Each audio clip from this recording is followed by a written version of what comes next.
नमस्कार. लाडकी बहीण योजनेचा जानेवारी महिन्याचा हप्ता जमा झाल्यानंतर सरकारकडून असं सांगण्यात येत आहे की 3 टप्प्यांमध्ये फेब्रुवारीचा हप्ता खात्यामध्ये जमा होणार आहे. 15 फेब्रुवारी, 16 फेब्रुवारी आणि 17 फेब्रुवारी या 3 दिवसांमध्ये लाडक्या बहिणींच्या खात्यामध्ये 1500 रुपये जमा होणार आहेत. तसेच जानेवारी महिन्याचा हप्ता लाडक्या बहिणींना दिल्याबद्दल लाडक्या बहिणींनी महायुती सरकारचं मनापासून आभार मानले आहेत. कारण ही योजना बंद होणार अशा खूप अफवा पसरवल्या जात होत्या. पण सरकारने दिलेल्या वचनानुसार सरकारने स्वतःचे वचन पाळले आणि ही योजना चालूच ठेवून जानेवारी महिन्याचा हप्ता लाडक्या बहिणींच्या खात्यामध्ये जमा केला. तसेच सरकारकडून असं सांगण्यात आलेलं आहे की मार्च पासून 2100 रुपये लाडक्या बहिणींच्या खात्यामध्ये जमा होणार.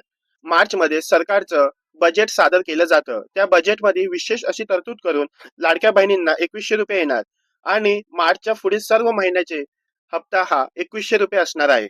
ही लाडक्या बहिणींसाठी सर्वात मोठी आनंदाची बातमी आहे. अशाच महत्त्वाच्या बातमींसाठी आपल्या या व्हिडिओला लाईक करा आणि चॅनलला सबस्क्राईब करा. थँक्यू.